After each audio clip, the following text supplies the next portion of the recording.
I'm taking notes. So I've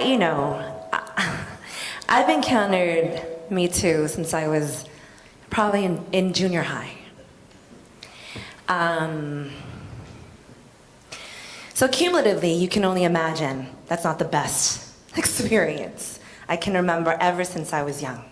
Boys groping me, not just catcalling, though that happened, and I'm trying to understand your sexuality from a child's perspective, growing up in Union City, experiencing that, so that was really painful for me. And then subsequently onwards. But what I do want to share, is a slight, just echoing Professor Blasey Ford as a perfect witness. I want us to kind of think about there are no perfect victims and no perfect survivors. That's an important thing for us to think about, because as perfect as she was on that stand, they still didn't believe her. And I bring that up because I think I got a PhD. I went and got a PhD from UC Berkeley, all kinds of honors, because I wanted to be able to be that perfect woman. I wanted to be perfect, so that when I came up here, you all would look at me like, that's Dr. One. Her story must be legitimate.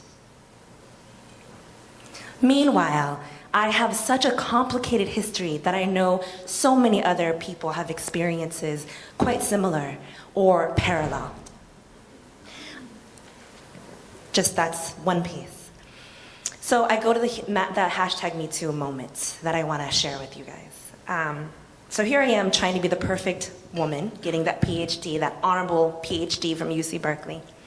And I'm a PhD candidate at Cal. And I go and I see a professor, and I've asked him to tea because I would like to thank him for a letter of recommendation. I'm doing the honorable thing. Perfect. And one of the things that he immediately says to me within less than 10 minutes, and this is a trigger warning, he looks at me and he says, I'd really like to make love to you right now. And my insides, right? First generation, college student, I'm trying to be perfect. And literally, mind you, I've been doing this work for decades. I immediately said, I don't know what I did for you to say this to me. So I immediately blamed myself. That hurts me because I know better. We can talk about what happened, with my inside world later. But I go and I tell my advisor, and he was just like, oh, okay. And then he moves on. Now, fast forward a couple years later, I'm now a doctor. I'm on the job market, which means I'm going for a professorship, a position, tenure track professor. I'm now at a faculty dinner. They've recruited me, top 3 candidates, they've recruited me. And on the drive, this is my hashtag #MeToo moment as a PhD. On the drive from the airport to the interview, the chair of the search committee says, where are you from? And I think, this is not legal. But because I'm deferential and I want to get that job, right? I say I'm Vietnamese, but I was born here. And he says, oh, so-and-so, this area is becoming really diverse. There's a Vietnamese nail salon that just opened next door to my condo. And I think, that's offensive. But I am again going to be the perfect candidate. At the faculty dinner, with other faculty there, he decides to say, hey, back to that, nail salon. They offer massages there. I'm minted PhD. Faculty all around. And he says, I once got a Thai massage from 2 Thai women. One was massaging me here and there. And then he punctuates it with, the Thai women, they're so small, but they're so strong. And I'm just thinking, no one's going to intervene. No one's going to help me. And that was the last time that I went on the market to become a professor. Because I had been done with the trauma and the triggering and the scars. And I decided I'm going to go create a nonprofit I'm going to go create another business. I'm going to go and create someplace else to pull up my own chair because I can't keep being sexually violated in this way.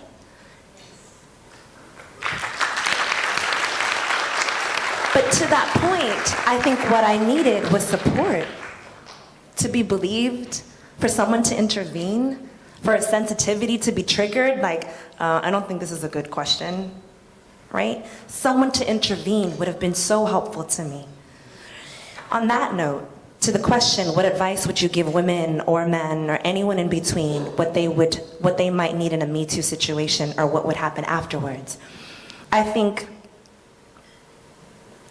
one is the first thing you have to do is know that it's not your fault. That's major. You're always going to think it's your fault. What was I wearing? What was I doing? How was I speaking? It is not your fault. That's number one. Number two, know what your resources are and who your resources are. They may be your cousin, your sister, your Angeli sitting here, your organization, anything that can be a resource for you to primarily know you are not alone. That's two. You are not alone.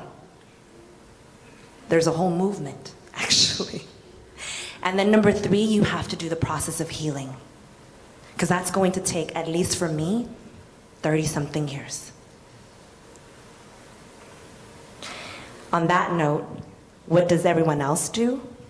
Probably help intervene, fund some of the support services, because a lot of it is coming out of nonprofit pockets. I often think about therapy, and I'm like, that has cost tens of thousands of dollars to so many survivors. Can we get some accountability funds on that? You know? See? So. Yeah, no, that segues perfect. Our final question was basically, what are the most significant actions as a society that we can take to improve harassment culture? You know, where do we go from here?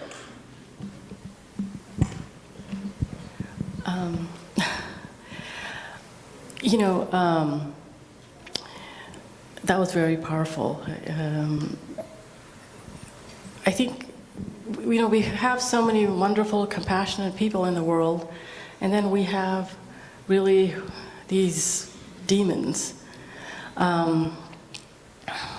Your discussion, I remember a mentally compromised individual whose boss took him, made him inebriated and then assaulted him. And, he was not able to get, it's done. I mean, he's already had emotional problems to begin with, and that was just, tragic. I think what we can go from here is to continue these discussions. I think this is a situation where we need to shine a light. I think instead of keeping it in the darkness, we need to shine a light. I think there should be more education with, for our children. We need education for our children as to what is normal and what is not.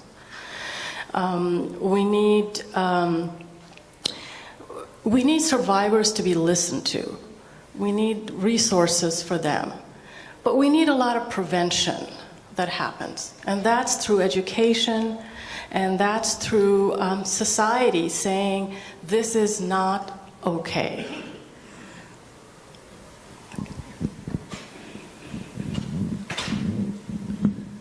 I'll just add a couple things to that.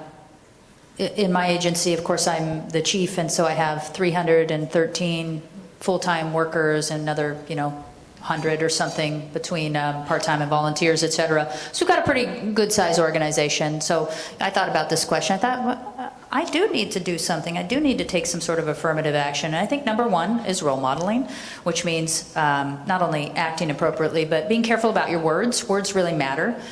And I think, obviously, setting the expectations and then holding people accountable to those expectations. We have to provide people a voice. We have to allow them, we have to give them ways that they can report these things, either formally or informally, and then we have to take them very seriously. We have to act with compassion and empathy, and at the same time, realizing that in our justice system in America, we do always have to give the accused the benefit of the doubt. We have to do that. That is one of the tenets of our justice system. So we have to be very balanced in those approaches, but once an investigation is done, and if there's a finding one way or the other, then we have to take action on it. But from a personal level, I'm raising kids. I have 2 boys, 10 and 13-year-old boys, and then I have a 21-year-old daughter. And, I think on a personal level, there's a lot we can do there. So we're 2 women raising boys, and, we talk to our boys a lot about being respectful. And it used to be they would teach no means no, but now in the colleges, which I've learned from my daughter who's off at UCLA, they're teaching stuff that's very different. They're talking about yes means yes, and that, permission has to affirmatively be given, and just not saying no is not enough, so we're trying to teach our boys those things, trying to teach them to be respectful. So, there's just a lot that we can do just on a personal one-on-one level as well.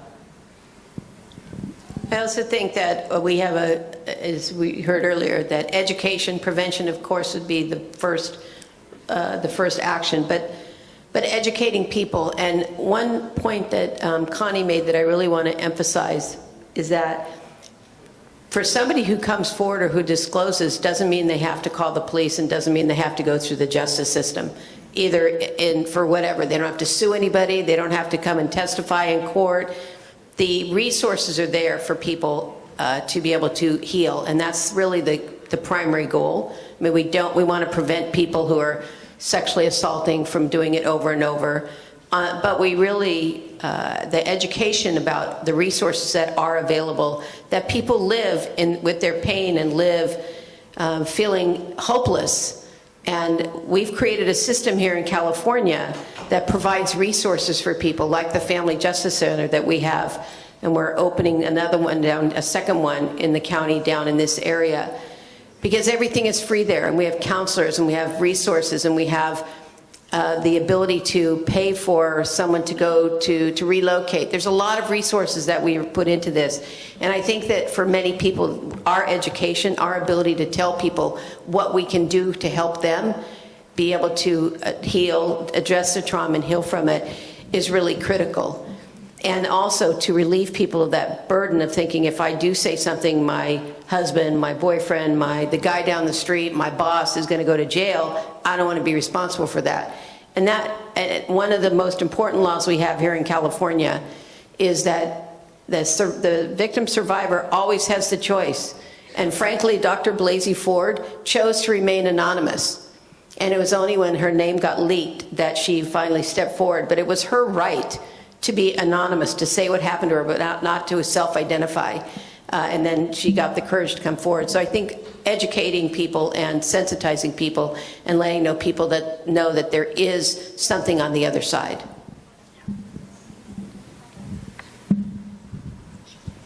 So really quickly, I think my 3 things is, if 1 in 4 people are survivors, then you should just take it as an assumption that most of us are survivors of some sort. Which then means, for me, believe survivors. You don't have to chastise them, you don't have to demonize them, just believe them. It doesn't mean you have to chastise harm doers either. Just believe that some violence took place, and then you can figure out what to do next. So believe survivors. The other one is support us in our resources, right? People need counseling, people need intervention. We also need the research, especially Asian and Pacific Islander communities. There's very limited research around us. And services. So there's that. And then the other big thing is challenge patriarchy across the globe. That would be helpful.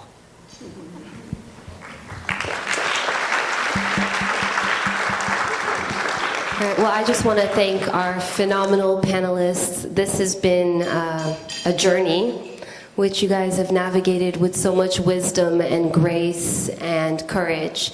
And thank you to the audience for having this somewhat difficult conversation, but we hope that it was as valuable to us, to you guys, as it has been for us in planning and putting this on. So thank you very much.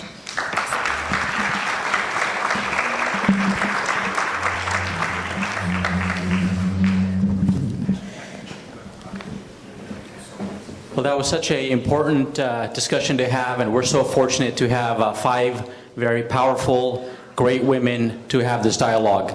And this is especially fitting that this is a unity dinner which brings our community together. So I want to thank all of them. We're a woman district attorney in Alameda County, and we also have Fremont, we have a police chief who's also a woman. So it gives us that unique perspective. Thank you. Well, we have so many elected officials here today, and I would like to mention their names. Of course, we have California State Controller Betty Yee. We have Congressman Khanna. We have Assembly Member Kansan Chu. I think I saw Assembly Member Ash Cholera. Of course, we have the District Attorney, Nancy O'Malley. Mayor Alan Nagy. Supervisor Scott Haggerty. Supervisor David Cortesi. We have Mayor Kuldeep Tusu from City of Dinuba. Former Sunnyvale Mayor Otto Lee. Council Member Rick Jones from City of Fremont. Council Member Yang Xiao from City of Fremont. Council Member Teresa King. Oh, I got it. Thank you. Teresa King. Former Council Member Sue Chen. Former Council Member David Bonacorsi. We have Congresswoman Anna Eshoo. Okay, thank you. Ohlone College Trustee Greg Bonacorsi. Trustee Patty Cortesi from Eastside Union High School District. Dr. Bernard Stewart from Washington Hospital Board. Dr. Jacob Epen. And we have Alameda County Auditor, Controller Melissa Wilk. And I believe we have Alameda County Assessor Fong Law as well. At this time, I would like to welcome Assembly Member Kansan Chu to give his remarks and issue the proclamation. Assembly Member Ash Cholera is welcome to join our home son. Ash Cholera, let's give it up for him as well.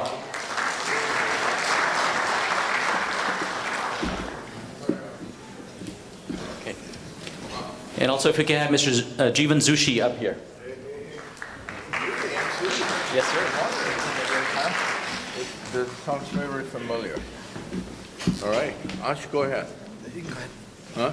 Go ahead. All right. You know, Ash and I attend so many events together. You know, like today, this is our second time. And every time we're on the stage, I always ask him to speak, and he always say, age before beauty. So I end up have the microphone, always have the microphone first, but it's really a great honor, and I'm happy to be here with my wife Daisy to celebrate the 25 years of the success of the Unity, the Diversity in Unity event. You know, just in the short introduction, you can tell how many of the people, elected officials from our Congress and the Constitutional Office of the state and local elected officials are here to celebrate and to listen to the powerful panel speech and to listen to all of you. So I have actually a resolution. Ash has a resolution from the State Assembly, and I have a resolution from the joint Senate and the Assembly. So that will be signed by our Senator Jim Bell, Wachowski, myself, and of course, Ash Kara. So with that, I'll ask Ash to say a few words when we present. Yeah. Thank you so much, Kansan, and thank you all for being here once again. This is always an event that warms all of our hearts. And I don't let Kansan speak because it's age before beauty. I let him speak because he's my older brother, and you always let your elders You got to give respect to your elders. And so, right? We're Indian, that's what we do. And so I'm just so grateful to be here. And, I was talking on a moment ago about what this event means to me. And the reality is I think it's more important than ever right now when we see what's happening around this country, around this world, unity. And I know that this particular event, although this nonprofit has been around now 25 years, this particular event started right after 9/11 because of the feel that we needed to unite as a nation. And here in 2019, I think that feeling is as strong as ever, that we need to unite with one another. And and that we need to love one another. And so I'm just very grateful to be here. I do also have a resolution, and I don't know if Jeevan is here, if he'd like to come up to accept both the state and the state Senate and the state Assembly resolution. If anyone from the Indo-American Community Federation would like to join us, or it'll just be me and Kansan holding onto these framed resolutions. Okay. All right, this works. Oh, we got honorable. Yeah. How are you doing? Thank you. I'm not. Join us. All right.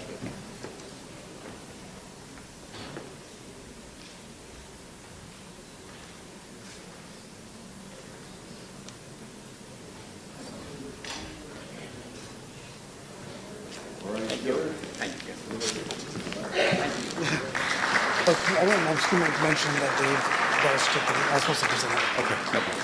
Thank you so much. At this time, I'd like to ask Vijaya Asuri, who's our cultural ambassador of the Indian American community. If there is an event, Vijaya is always running it. So let's give it up for Vijaya Asuri. Thank you, Raj. Good evening, ladies and gentlemen. So glad we're all here today and to entertain you and show you a glimpse of the Indian culture. We've arranged an ensemble of dances, semi-classical, patriotic, folk, and of course the popular Bollywood. We're very happy to present the very first item brought to you from Kriya Dance Academy, and the dance director is Uma Dhanpal. Let's welcome the group and enjoy the performance.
Thank you so much, and more performances to follow after the program. Thank you, Raj. It's all yours. Great job. Let's get him out one more time. At this time, I'd like to welcome Yogi Chugh. Yogi Chugh has been a longtime leader of our community, and he is a current Fremont Economic Development Commissioner. He's also served on the Planning Commission and has been very involved. Let's give it up for Yogi. Thank you, Raj. Appreciate your leadership, and thank you for everything you've done for our communities as well. Real quickly, the next part of the program is to recognize an individual who I believe doesn't need much introduction. But certainly I speak as a voter today, and speak not only as a person who's watched his political ascension over the last many, many years, but public service is something he truly, truly believes in. When he ran for Congress, he gave his hope and he gave his commitment that he would do what it takes to become the best member of Congress that he could. As many of you know, he graduated from the University of Chicago and from Yale Law School. But that's probably not the thing that Ro is known for. I think he's known for what I believe is the greatest example of public service. That's what defines Ro Khanna. He's only in his second term in office and won re-election just not too long ago. He serves on the coveted Budget Committee. He serves on Armed Services, and just recently was appointed to the Oversight Committee as well. As a freshman member of Congress and now in his second term, he's authored 2 bills that have been signed into law by the President of the United States of America, and he led the fight to come back and show what the War Powers Act should be all about, and displayed the plight of Yemenis in the world's eye. It is truly an honor to come back and say that not only does he win the heart and soul of his district, but inspires a generation of people to believe in the infinite power of public service.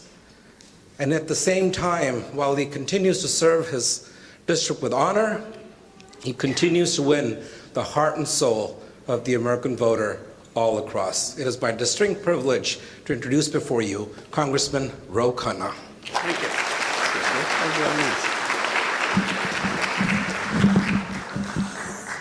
Thank you.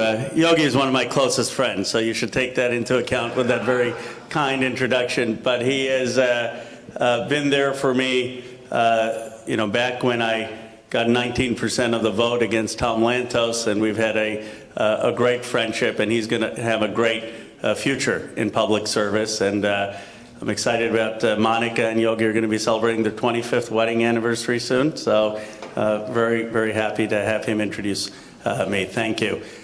I want to recognize my colleague, Anna Eshoo. Where's Anna? Anna, will you stand up? Anna is, let's give Anna a round of applause. Anna Eshoo has been a mentor of mine.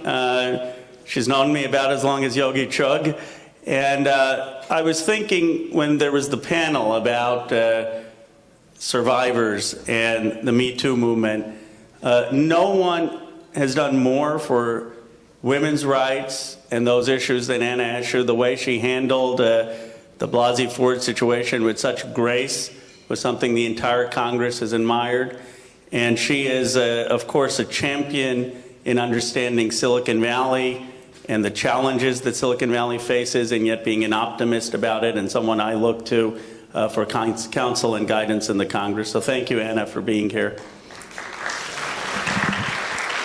A few other people, of course, and then I'll give a few minutes of substantive remarks, but I have to recognize Mahesh and Reena and Jojo Hall, who also, Mahesh and Reena have been there from the very beginning, and Jojo Hall, thank you so much for your friendship and leadership, and Ash Kalra and Kansan Chu, who are here, thank you. Raj Salwan, thank you for emceeing and for your incredible leadership. And of course to Jeevan Zutshi. Jeevan, it's been 18 years now that you've done this, and just a testament to love and your resilience after your loss in your family, and your vision of public service and commitment to public service is admirable. So thank you for giving me the honor of speaking tonight. Let's give Jeevan a round of applause.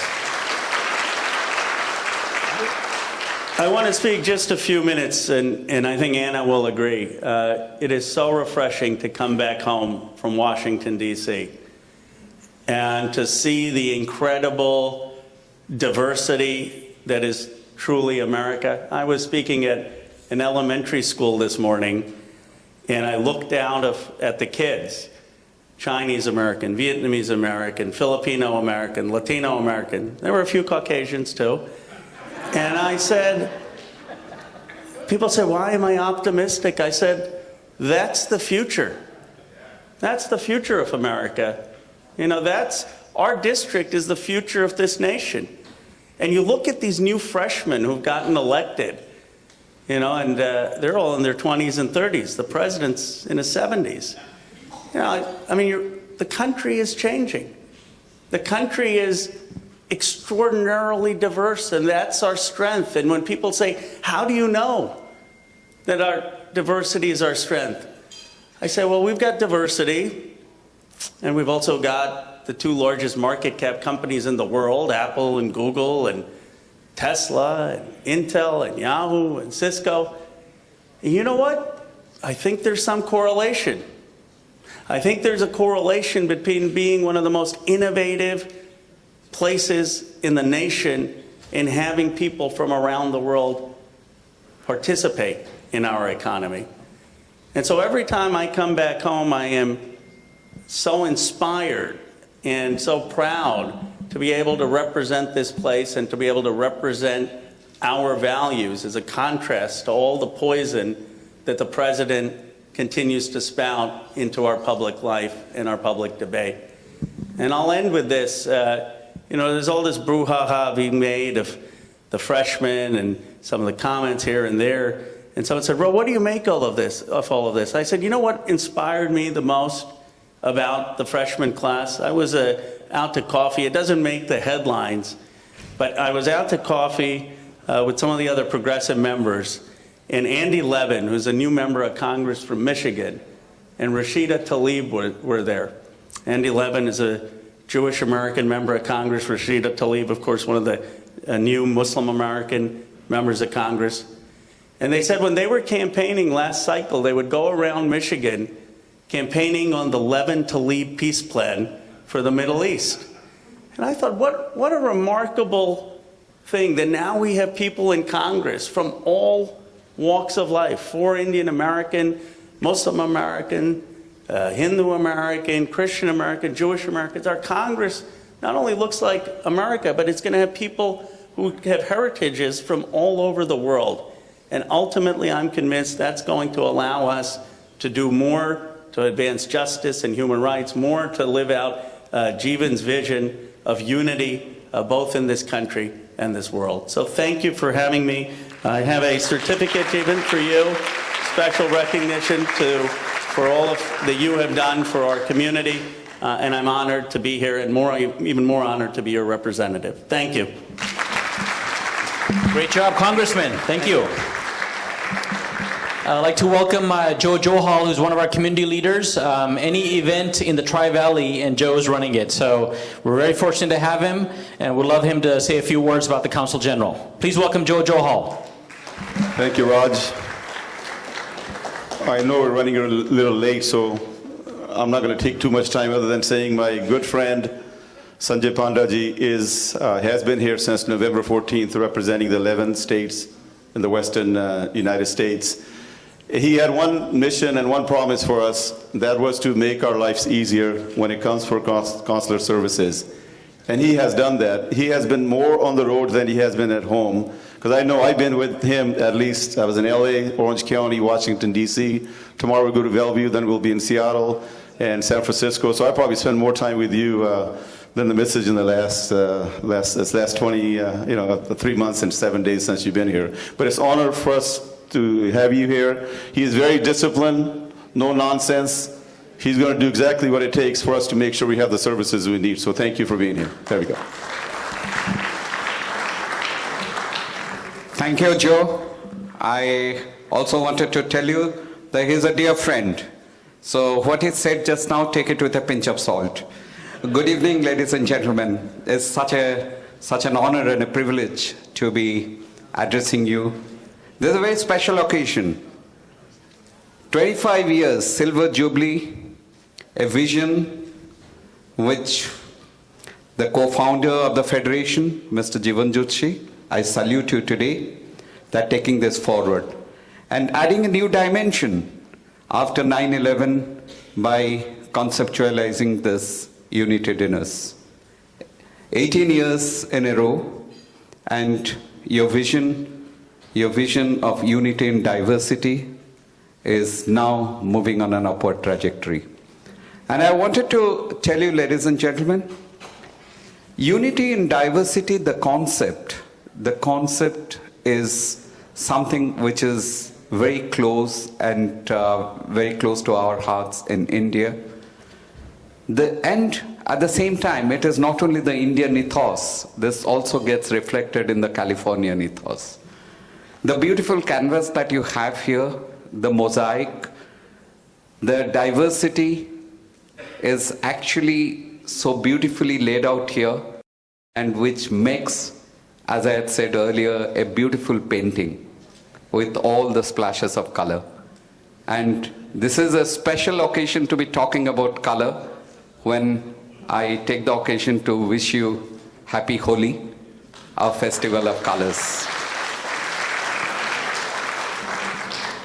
Well, it's a special occasion, as I mentioned, as we're celebrating women today. On this occasion, to all the lovely ladies here, and even those who are not here, I have to be politically correct, that was meant for my wife. All my best wishes on the occasion. In fact, as we pay tribute to your achievements, I just wanted to also mention that there's something that a woman can do which the man can't. Woman can give life, not only give life, not just life, and also can make the life meaningful.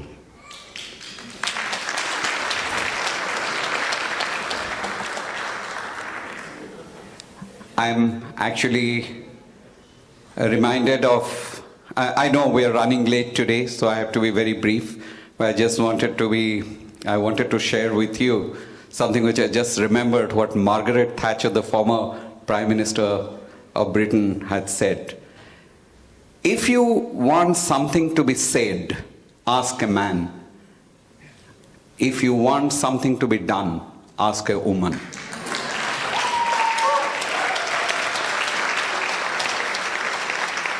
I think with these words, I think I've said enough.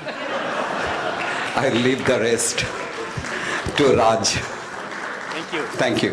Thank you, Council General. Thank you for ending on a high note as well. I do want to mention we have Fremont School Board member Desiree Campbell in the back. Okay, let's give it up for Desiree. We have Tri-City Health Center, who is supporting our event. We have Dr. Page, who is the CEO. We have Dr. Ramchandani, the CMO, and Jagat Sheth, the CFO. Let's see, where are you guys? There they are. There they go. Okay, Tri-City Health Center. They're doing great work. Thank you. With that, I'd like to ask Rahul Zutshi to come up. Rahul is a senior business executive, and he's currently in Washington, D.C. Let's give it up for Rahul.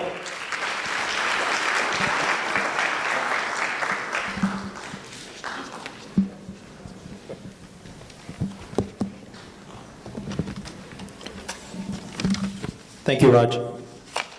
Widely recognized as one of the most powerful women in Silicon Valley, our next guest has defended consumers, promoted American competitiveness and innovation, fought for access to health care for families and children, protected the environment, and encouraged development of clean energy technology.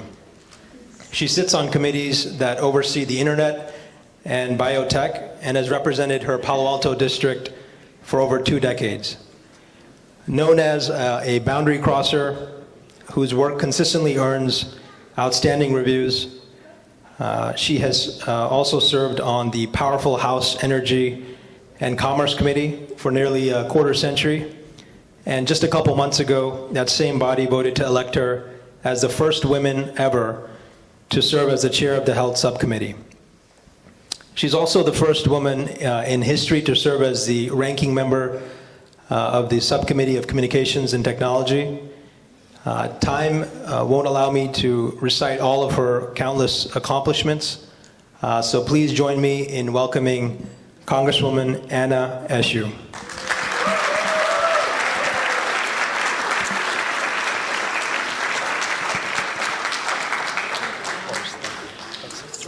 Thank you. Thank you very much. Thank you, Rahul. Good evening, everyone. How are you? You look so beautiful from here. This is a room filled with beautiful people. I want to start out by acknowledging my superb colleague that you sent to the Congress, and I want to thank you for doing that, Ro Khanna. Ro has more than hit the ground running. He's respected in the House of Representatives. Certainly his constituents are proud of him. I am. And I think that he has to be one of the greatest sources of pride to the Indo-American community. So thank you for sending Ro to the Congress. He's absolutely outstanding. I also want to acknowledge my colleagues in public service. I know that many of them are here, but I do want to call out the Assembly members, my dear friend, Ash Kalra, and Kansan Chu. I know that I'm pretty sure that the Vice Mayor of Fremont, obviously, and the Master of Ceremonies, Dr. Raj Salawan, I want to acknowledge him as well. The Council General, what a privilege it is that you would come and be with us this evening. Thank you for your service. And to all of the guests that are here. I want you to know that this evening is really extraordinarily special for me, and it is special for you. The vision of Jeevan for co-founding this organization.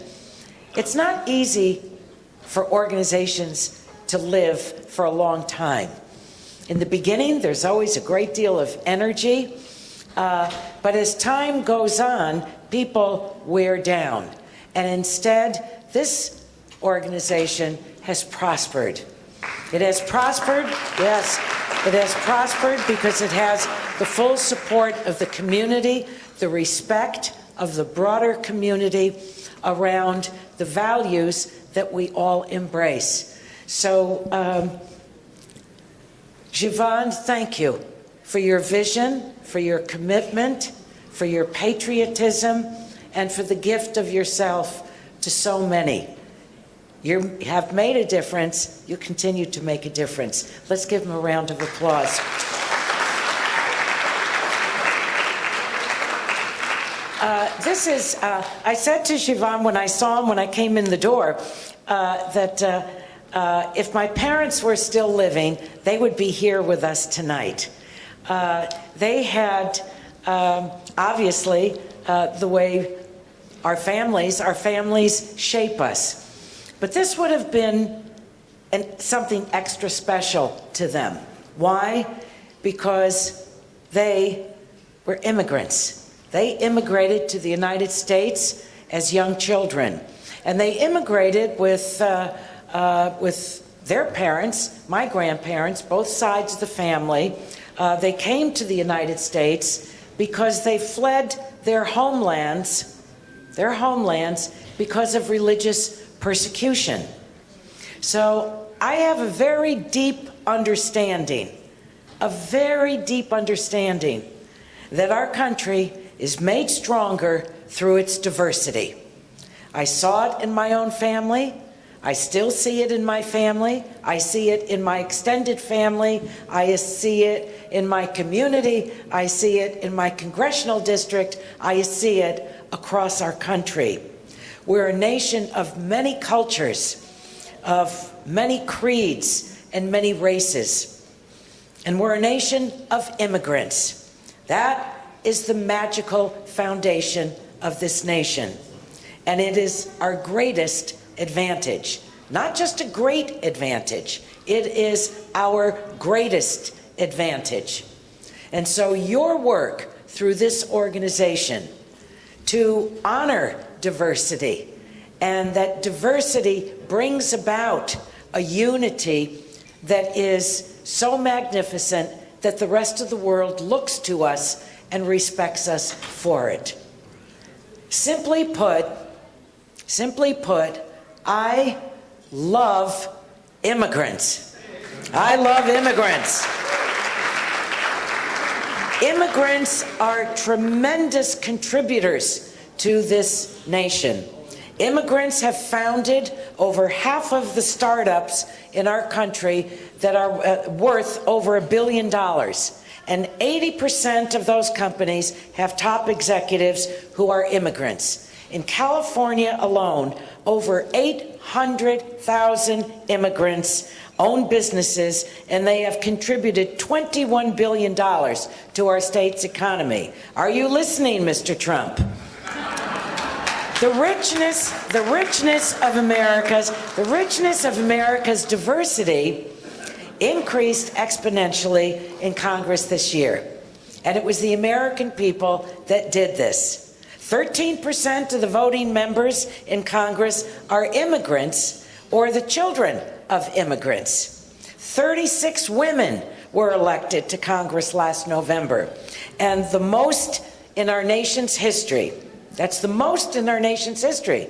So, you know, we often love history once it's been made.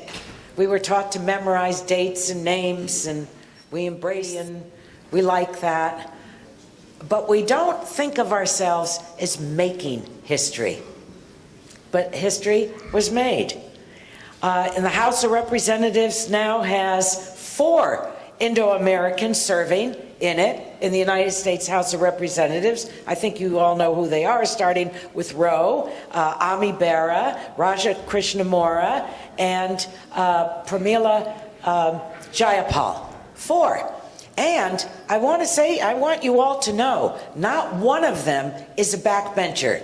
They are all game changers in the Congress. They are significant members of Congress. We have the first Muslim women serving from Michigan and Minnesota, the first Native American women, the first Ecuadorian American, the first Latina from Texas.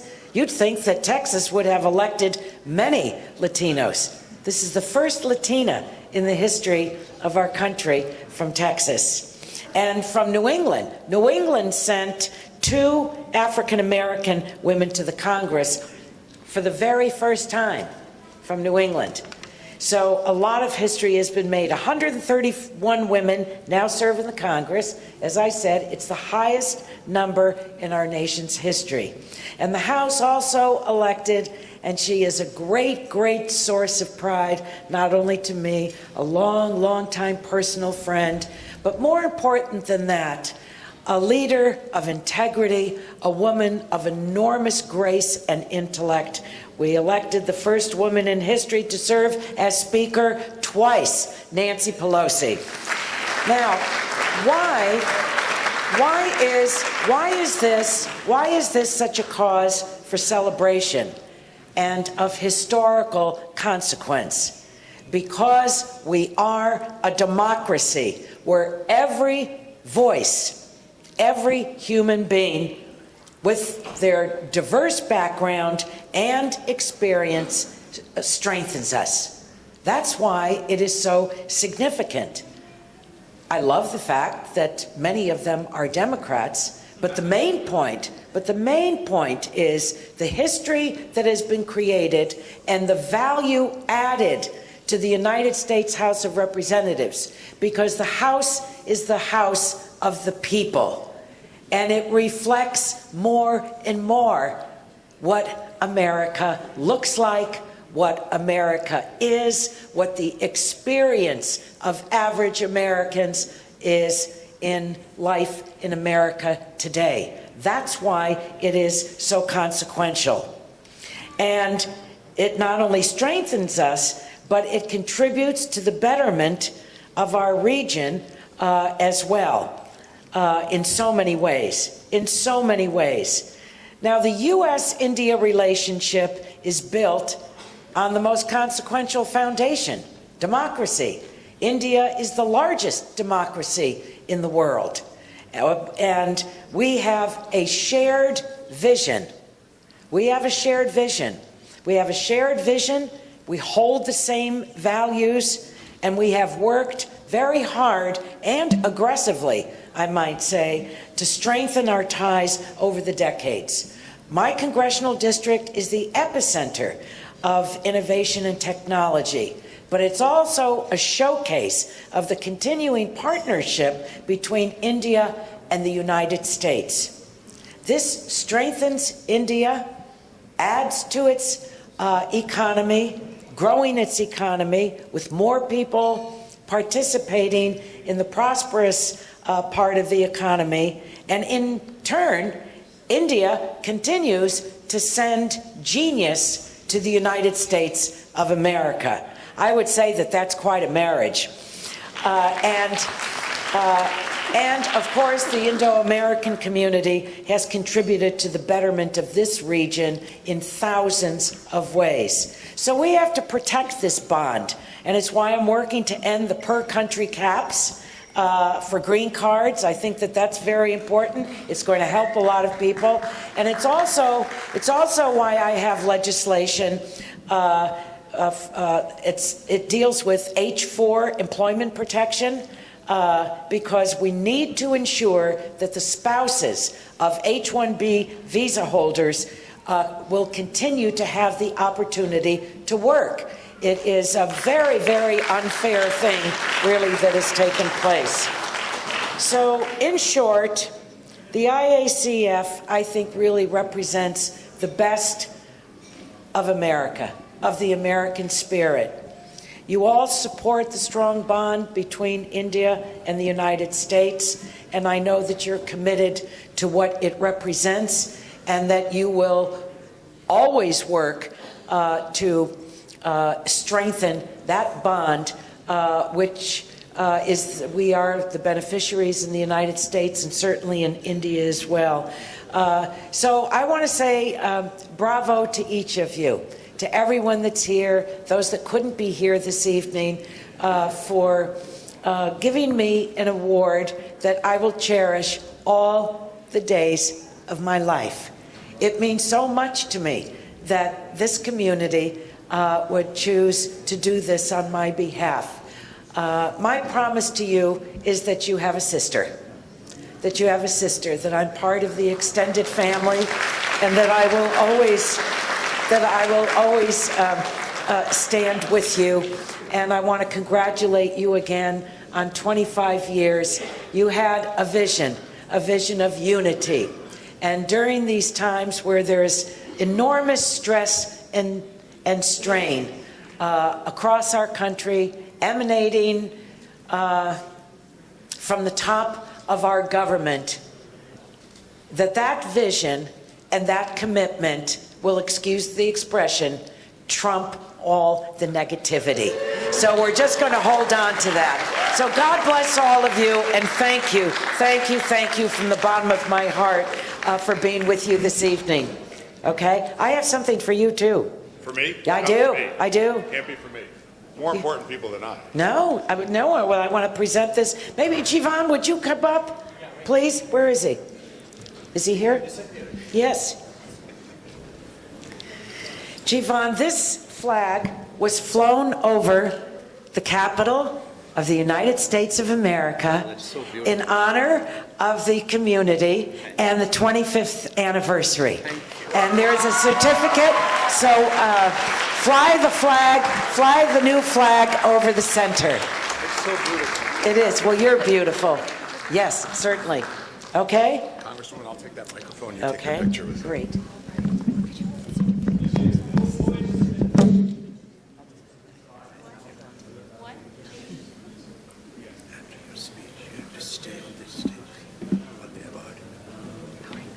Why don't you go into the middle, get one more picture? We have the, yeah, great.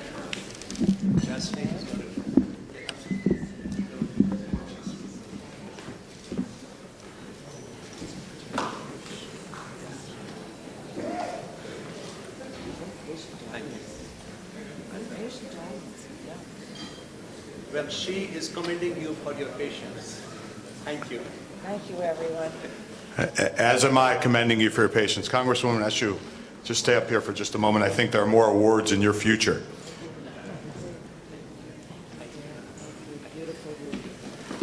Congresswoman, you are nothing less than a beacon of hope and inspiration and diversity and enlightenment. I know personally, I have felt the direct mentorship of Congresswoman Eshoo. I was in her office and slipped and said, you guys in Congress, and she was quick to correct me and said, what do you mean, guys? And she is absolutely 100% correct. I was smarter than I was 5 minutes before I entered her office. Congresswoman, please stay up here. I think there are more awards coming. I'd like to invite Alameda County Supervisor Scott Haggerty and California Controller Betty Yee up to the stage, if that's okay. And while they're coming up, I'm going to share with you a story that Congresswoman Eshoo reminded me of. Last week, I had the pleasure of taking my wife, my 4 daughters, and my son to see Hamilton. And the most poignant line in that entire theatrical musical was this: immigrants, we get the job done. That's right. That's right. Bravo. Isn't that such a hype? It was amazing. How are you? It was amazing. It's wonderful to see you. How are you? Let's get a picture together. Okay. All right.